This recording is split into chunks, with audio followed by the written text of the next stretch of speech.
नमस्कार, जय महाराष्ट्र मित्रांनो. निर्धार कॉम्पिटिटिव्ह हब यूट्यूब चॅनलमध्ये मी दिनेश गवई तुम्हा सर्वांचे हार्दिक स्वागत करत आहे.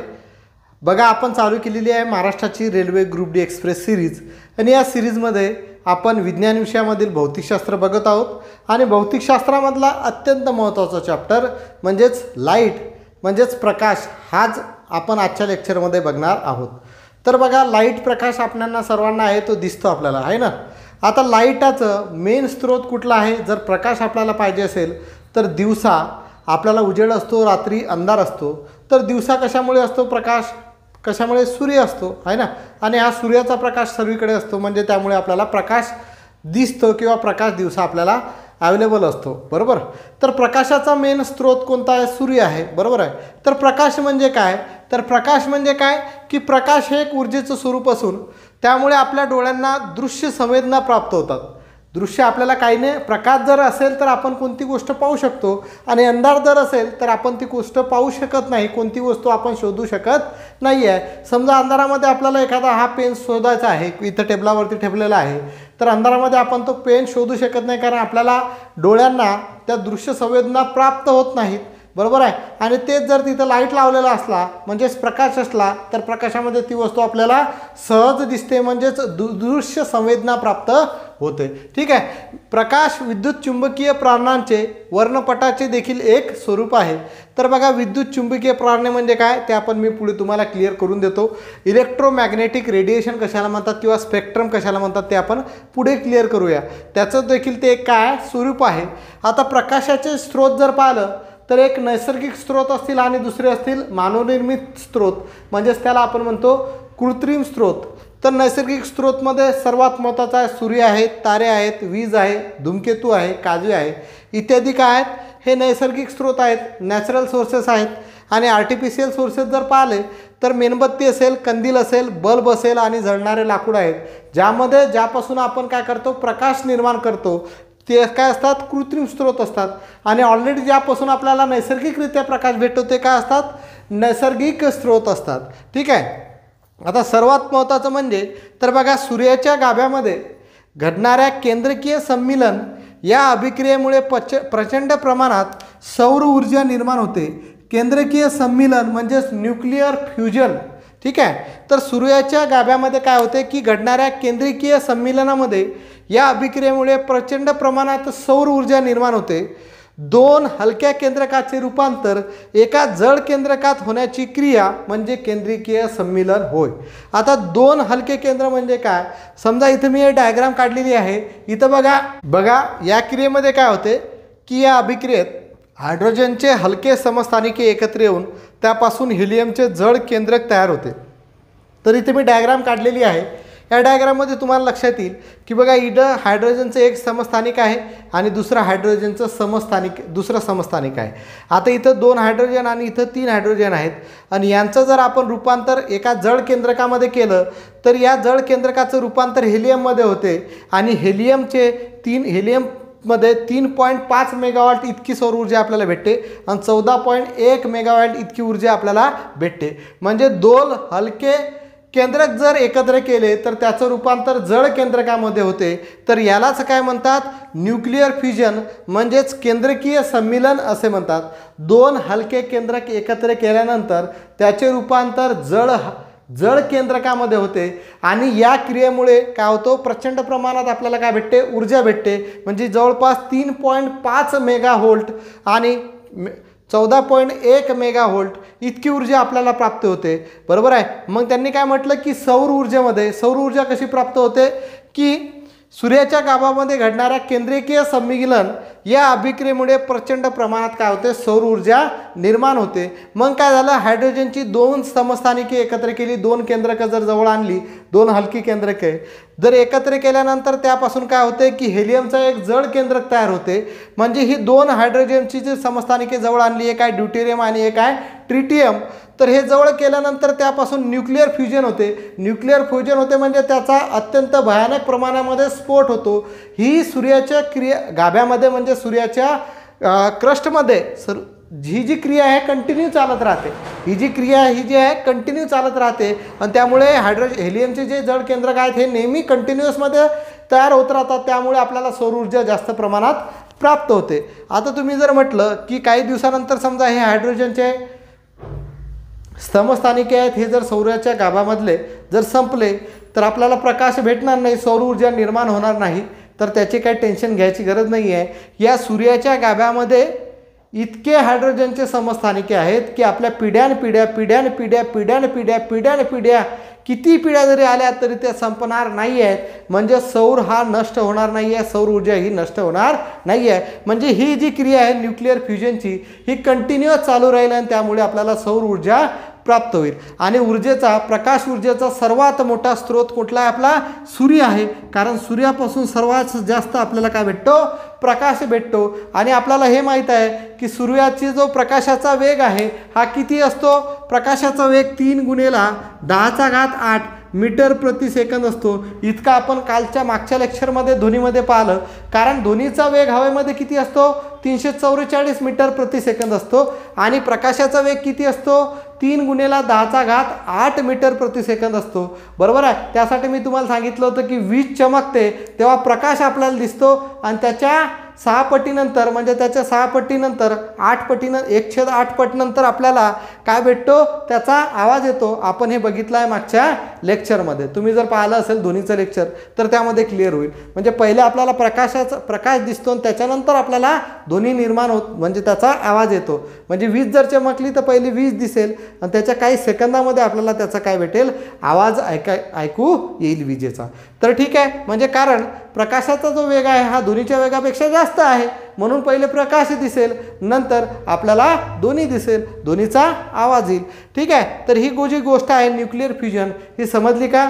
की 2 हलके केंद्रक एकत्र येऊन त्याचे रूपांतर जर जड केंद्रकामध्ये झाले तर त्याला आपण न्यूक्लिअर फ्युजन म्हणजेच केंद्रकीय सम्मिलन असे म्हणतो. आणि सौर ऊर्जा निर्माण होण्यासाठी काय होते की हायड्रोजनचे 2 समस्थानिके, हलके समस्थानिके एकत्र येऊन त्यापासून हिलियमचं एक जड केंद्रक तयार होते आणि त्या जड केंद्रकामुळे आपल्याला सौर ऊर्जा भेटते. ठीक आहे. 14.1 मेगावॉल्ट आणि 3.5 मेगावोल्ट. ठीक आहे. तर अशा पद्धतीनुसार ह्या गोष्टी आपल्याला तयार होतात. पुढे आपण बघूया इलेक्ट्रोमॅग्नेटिक स्पेक्ट्रम कसं असते ते आपण बघूया. ओके. पुढे आपण बघूया विद्युत चुंबकीय पट, इलेक्ट्रोमॅग्नेटिक स्पेक्ट्रम. आताच आपण बघितलं की एक स्वरूप असते विद्युत चुंबकीय पटाचं, प्रकाश काय असते? एक स्वरूप असते. तर इलेक्ट्रोमॅग्नेटिक स्पेक्ट्रम काय असते?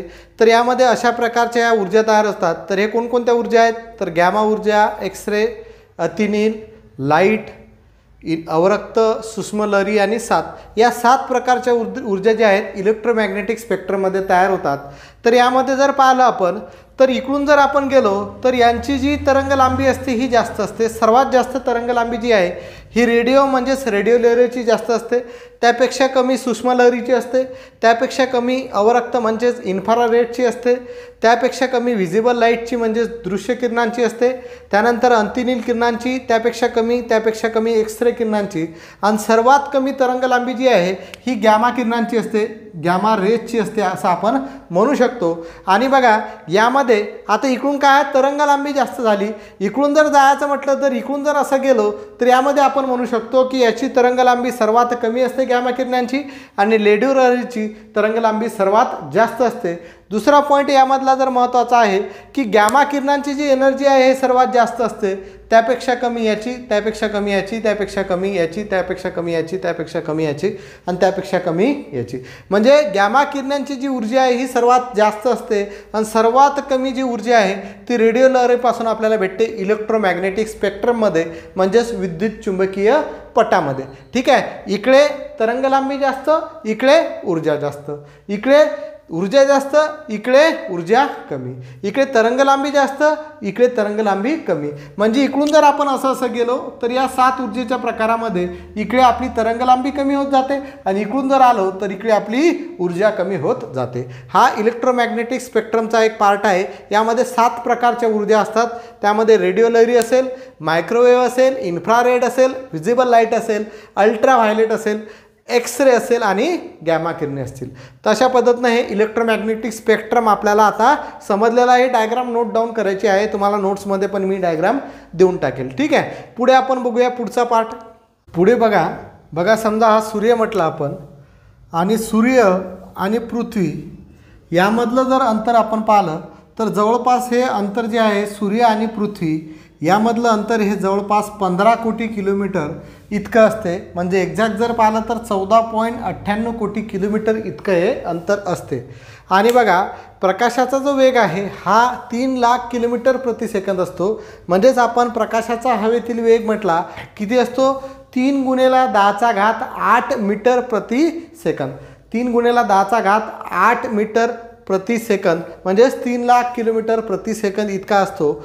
आता बघा सूर्याचा जो प्रकाश आहे हा पृथ्वीवरती येण्यासाठी किती वेळ लागतो तर आपण सूर्याचा प्रकाश पृथ्वीवरती येण्यासाठी 500 सेकंद एवढा वेळ लागतो. म्हणजेच 500 सेकंदाचं जर आपण मिनिटामध्ये रूपांतर केलं तर याला 60ने भागावं लागेल.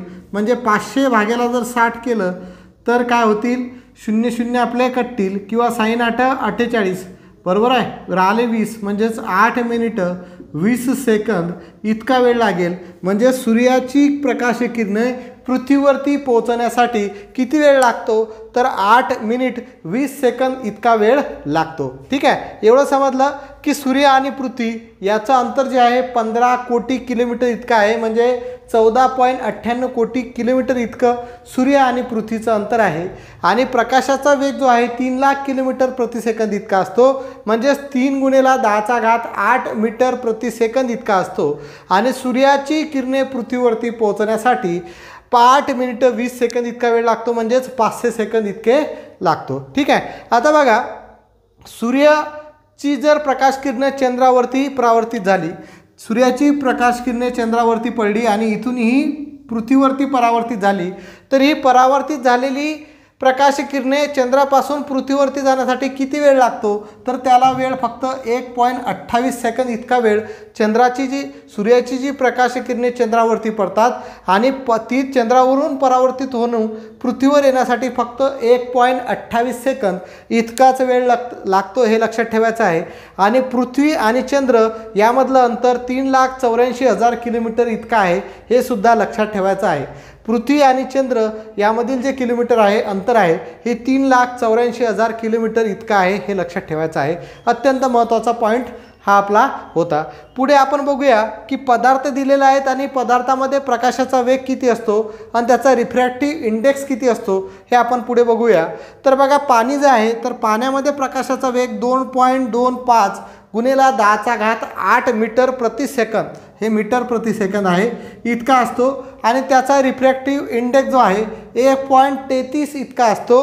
ग्लास जर घेतला आपण काच जर घेतला तर काचेमध्ये प्रकाशाचा वेग 2 × 10⁸ मीटर प्रति सेकंद इतका असतो आणि त्याचा रिफ्रॅक्टिव्ह इंडेक्स 1.5 असतो. त्याच्याबरोबर हिरा जर घेतला तर हिऱ्यामध्ये प्रकाशाचा वेग जर आपण काढला तर 1.25 × 10⁸ मीटर प्रति सेकंद इतका असतो आणि त्याचा रिफ्रॅक्टिव्ह इंडेक्स 2.41 इतका असतो. ठीक आहे आता हवा जर पाहिली तर हवेमध्ये आपल्याला प्रकाशाचा वेग माहीत आहे 3 × 10⁸ मीटर प्रति सेकंद आणि त्याचा हवेमध्ये रिफ्रॅक्टिव्ह इंडेक्स किती आहे 1 आहे. म्हणजे यामध्ये आपल्याला अशी लक्षात येते की पाण्याची घनता जास्त असते कशापेक्षा ग्लासपेक्षा. ग्लासची घनता जास्त असते हिऱ्यापेक्षा आणि हिऱ्याची घनता जास्त असते हवेपेक्षा. म्हणजे जर कोणत्याही पदार्थाची घनता जर वाढली तर त्याचा प्रकाशाचा वेग काय होतो कमी होतो. तर पदार्थाची घनता जास्त असेल तर त्यामध्ये प्रकाशाचा वेग काय राहील कमी राहील. हा पॉईंट यामधून लक्षात येतो हे लक्षात ठेवायचं आहे. बघा हिऱ्याची आपल्या हवेची घनता कमी असते म्हणजे डेन्सिटी कमी असते म्हणजे तिथं प्रकाशाचा वेग जास्त आहे. पाण्याची घनता जास्त असते म्हणजे डेन्सिटी जास्त असते म्हणजे तिच्या प्रकाशाचा जो वेग आहे कंपॅरेटिव्ह टू हवा यापेक्षा काय कमी आहे. म्हणजे जिथं घनता जास्त झाली ठीक आहे. आता पाण्याची घनता इथं मी एक पॉईंट चुकीचं सांगितला.